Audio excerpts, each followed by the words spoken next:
नमस्कार, हिमाचल अभी-अभी.com से मैं दिव्या। पेश हैं अब तक के मुख्य समाचार।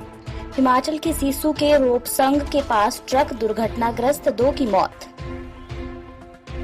250 करोड़ के छात्रवृत्ति घोटाले की परतें खुलनी शुरू, 1000 फर्जी दाखिले दिखाकर हड़पा 11 करोड़ का वजीफा। हिमाचल में होगा कोरोना वायरस और फ्लू पर शोध, बनेगी विशेष आयुष किट। चीन ने पारछू नदी के दोनों ओर बनाई सड़कें व पुल, सैटेलाइट की ताजा तस्वीरों ने बढ़ाई हिमाचल की चिंता। करुणामूलक आधार पर सरकारी नौकरी पाने को 4500 प्लस बेताब, आय सीमा का क्राइटेरिया हटाने की मांग। राजनाथ सिंह ने बाबा अमरनाथ के किए दर्शन, उपराज्यपाल मुर्मू से करेंगे मुलाकात। जम्मू कश्मीर से आतंक का सफाया जारी, सुरक्षा बलों ने आज भी एनकाउंटर में 4 आतंकवादियों को मार गिराया। राजस्थान में टेप कार्ड पर बड़ा ड्रामा, पोर्टल से फुर पायलट गुट के विधायक। दिग्गजों के अकाउंट हैक होने पर ट्विटर ने कहा, हैकर्स ने हमारे कर्मचारियों को निशाना बनाया। देश में 24 घंटे में 34,884 नए मामले सामने आए, 671 लोगों की मौत। अब समाचार विस्तार से। आपके स्वास्थ्य का प्रहरी श्री बालाजी हॉस्पिटल, कांगड़ा, हिमाचल। जनजातीय जिला लाहौल स्पीति के रोपसंग के पास शनिवार सुबह एक ट्रक दुर्घटनाग्रस्त हो गया। हादसे में 2 लोगों की मौके पर ही मौत हो गई। ट्रक लाहौल के सीसू से मनाली की ओर आ रहा था, लेकिन अचानक रोपसंग के पास ये अनियंत्रित होकर सड़क से करीब 300 फीट नीचे लुढ़क गया। हादसा इतना भयानक था कि ट्रक में सवार 2 लोगों ने मौके पर ही दम तोड़ दिया। घटना की सूचना मिलते ही पुलिस भी मौके पर पहुंची। एसएचओ केलंग मोती राम ने कहा कि पुलिस हादसे के कारणों का पता लगाने में जुट गई है। मृतकों के शव की पहचान की जा रही है। शवों को पोस्टमार्टम कर परिजनों को सौंप दिया जाएगा। सीबीआई ने 250 करोड़ रुपए के छात्रवृत्ति घोटाले की परतें खोलने शुरू कर दी हैं। केसी गुप्त नवा शहर की जांच में खुलासा हुआ है कि संस्थान ने 4 सालों में करीब 1000 फर्जी दाखिले दिखाकर करीब 11 करोड़ रुपए की राशि हड़प ली है। केंद्रीय जांच एजेंसी ने दस्तावेजों की हड़ताल और लंबी पूछताछ में पाया है कि संस्थान, शिक्षा विभाग के अधिकारी और बैंक ने मिलकर पूरे घोटाले को अंजाम दिया। वर्ष 2013 से लेकर 2017 के बीच संस्थान में पढ़ाई करने के नाम पर करीब 1200 विद्यार्थियों ने छात्रवृत्ति के लिए आवेदन किया था। जांच के दौरान इसमें 1000 आवेदन फर्जी पाए गए हैं। सीबीआई के सूत्रों के मुताबिक संस्थान ने करोड़ों की छात्रवृत्ति हड़पने के लिए निजी कंप्यूटर सेंटरों से बच्चों के दस्तावेज हासिल किए और उन्हीं के नाम पर विभिन्न योजनाओं के तहत मिलने वाली छात्रवृत्ति हड़प ली। ज्यादातर विद्यार्थियों को भी पता नहीं है कि दस्तावेजों में उन्होंने कई डिग्रियां हासिल कर ली हैं। हिमाचल प्रदेश के doctor YS Parmar medical college Nahan से सटे जिला आयुर्वेदिक भवन में अब कोरोना के साथ फ्लू से संबंधित बीमारियों पर अनुसंधान किया जाएगा। कोरोना और अन्य फ्लू से जुड़ी बीमारियां फैलने से रोकने पर अनुसंधान होगा। इसके लिए नेचुरलपैथी, आयुर्वेद, योग, होम्योपैथी आदि किया जाएगा। आयुर्वेदिक अस्पताल के इस भवन में कोविड आयुष अस्पताल बनाया जा रहा है। सिरमौर में बन रहा कोविड आयुष अस्पताल देश का पहला ऐसा अस्पताल होगा। इसमें आयुर्वेद और आयुष के चिकित्सक मिलकर अनुसंधान करेंगे। भवन की 2 मंजिल में कोविड-19 और फ्लू से संबंधित बीमारियों का इलाज होगा। ऊपरी मंजिल में नॉन कम्युनिक डिजीजेस का उपचार होगा।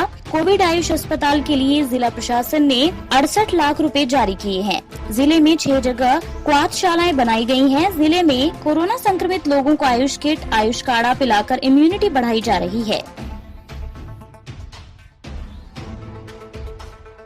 हिमाचल से सटे तिब्बत में स्थित पारछू नदी और उस पर बनी झील तक चीन ने पक्की सड़कें बना ली है। इसके दोनों ओर तक पुलों का निर्माण भी कर लिया गया है। सुरक्षा विशेषज्ञों की माने तो इस निर्माण के सहारे ड्रैगन सीमावर्ती इलाकों में अपनी पकड़ मजबूत बना रहा है। सैटेलाइट तस्वीरों और डाटा से पता चला है कि ड्रैगन ने इस क्षेत्र में विकास गतिविधियों की रफ्तार बढ़ा दी है। ये निर्माण 2011-12 के बाद हुआ है। हिमाचल प्रदेश के जलवायु परिवर्तन केंद्र ने इस संबंध में डाटा का विश्लेषण किया है। अभी नदी का प्रवाह तो सामान्य है, लेकिन झील के ऊपर और निचली तरफ भूस्खलन हो रहा है। अगर ज्यादा भूस्खलन हुआ तो उसमें भारत को खतरा होगा। उस सूरत में 2005 की पुनरावृत्ति हो सकती है। तब झील टूटने से स्पीति और सतलुज नदी में बाढ़ आ गई थी। हिमाचल प्रदेश में करुणामूलक आधार पर सरकारी नौकरी देने के मामलों पर अभी सरकार कोई अंतिम फैसला नहीं ले पाई है। सरकार के पास विभिन्न विभागों में करुणामूलक के लंबित करीब 4500 से ज्यादा मामले पहुंचे हैं। प्रभावित परिवार करीब 15 वर्षों से सरकारी नौकरी का इंतजार कर रहे हैं, जबकि करुणामूलक नौकरी के लिए आय सीमा 2.50 लाख रुपए सालाना करने की नई शर्त भी राहत नहीं दे पाई है। सरकार ने विभिन्न विभागों के करुणामूलक आधार पर नौकरी देने के लंबित मामलों की जानकारी मांगी है। सभी विभागों से इस संबंध में जानकारी सरकार के पास पहुंच गई है। बावजूद इसके इस दिशा में सरकार अभी तक कोई अंतिम फैसला नहीं ले सकी है।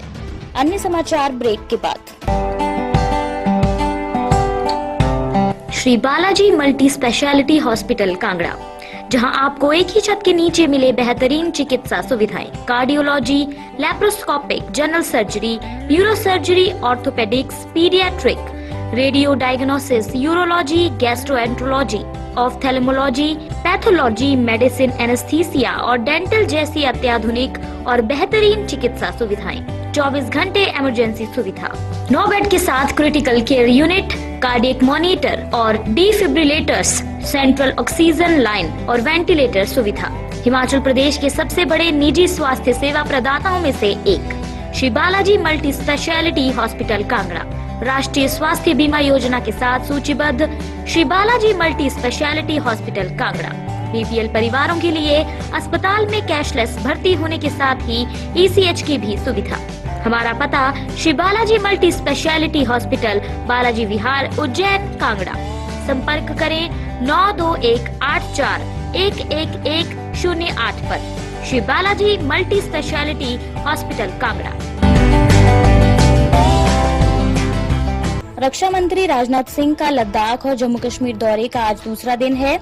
राजनाथ सिंह ने सीडीएस जनरल बिपिन रावत, सेना प्रमुख नरवणे व अन्य अधिकारियों के साथ बाबा बर्फानी के दर्शन किए। इसके बाद अब रक्षा मंत्री उपराज्यपाल गिरीश चंद्र मुर्मू और सैन्य कमांडरों के साथ उच्च स्तरीय बैठक में सुरक्षा की स्थिति की समीक्षा भी करेंगे। बता दें, पीएम नरेंद्र मोदी के बाद रक्षा मंत्री राजनाथ सिंह ने कल वास्तविक नियंत्रण रेखा से चीन को कड़ा संदेश देते हुए कहा कि भारत अब कमजोर राष्ट्र नहीं रह गया है। दुनिया की कोई भी ताकत इसकी 1 इंच जमीन को नहीं छू सकती। यदि भारत के स्वाभिमान पर किसी ने चोट पहुंचाने की कोशिश की तो उसे किसी सूरत में बर्दाश्त नहीं किया जाएगा। जम्मू कश्मीर से आतंकवाद का खात्मा करने के लिए लगातार ऑपरेशन जारी है। आज शोपियां के अमशीपोरा इलाके में सुरक्षा बलों ने एक एनकाउंटर में 4 आतंकियों को मार गिराया है। ये एनकाउंटर सुबह सुबह शुरू हुआ। सुरक्षा बलों ने आतंकियों को मुंह तोड़ जवाब दिया। अभी तक मारे गए आतंकियों की पहचान नहीं हुई है। जम्मू कश्मीर पुलिस ने बताया कि उन्हें सूचना मिली थी कि इलाके में कुछ आतंकी छिपे हुए हैं। इसी के आधार पर सुरक्षा बलों की संयुक्त टीम ने इलाके की घेराबंदी की। इस दौरान खुद को घिरा देख आतंकियों ने सुरक्षा बलों पर फायरिंग करनी शुरू कर दी। इसके बाद सुरक्षा बलों ने मोर्चा संभाला। कई घंटे तक चली मुठभेड़ में सुरक्षा बलों ने 4 आतंकियों को मार गिराया। फिलहाल मुठभेड़ चल रही है। राजस्थान की सियासत रोज नए रंग दिखा रही है। पहले जहां पायलट और गहलोत खेमा एक दूसरे पर वार कर रहा था, वहीं अब सनसनीखेज ऑडियो टेप सामने आने के बाद राजस्थान कांग्रेस और बीजेपी दोनों आमने सामने आ गए हैं। वहीं राजस्थान एसओजी भी टेप के सामने आने के बाद इस मामले में तेजी से इन्वेस्टिगेशन में लग गई है। साथ ही इसके चलते अब पायलट खेमे की मुश्किलें बढ़ने लगी हैं। शुक्रवार को एसओजी की टीम मानसर पहुंची तो उन्हें बागी विधायकों से मिलने नहीं दिया गया। इसके बाद 1 घंटे बाद टीम अंदर गई तो विधायक वहां से नदारद थे। इधर ऑडियो टेप के सामने आने के बाद बीजेपी कांग्रेस भी एक दूसरे को कानूनी पचड़े में फंसाने में लगी है। राजस्थान की सियासी घमासान को लेकर बीजेपी की ओर से कई कॉन्फ्रेंस में जहां प्रवक्ता संबित पात्रा ने सरकार पर असंवैधानिक तरीके से ऑडियो टेप करने के आरोप लगाए। अमेरिका के पूर्व राष्ट्रपति बराक ओबामा, माइक्रोसॉफ्ट के संस्थापक बिल गेट्स सहित दुनिया के कई दिग्गजों के ट्विटर अकाउंट हैक होने की घटना ने ट्विटर की चिंता बढ़ा दी है।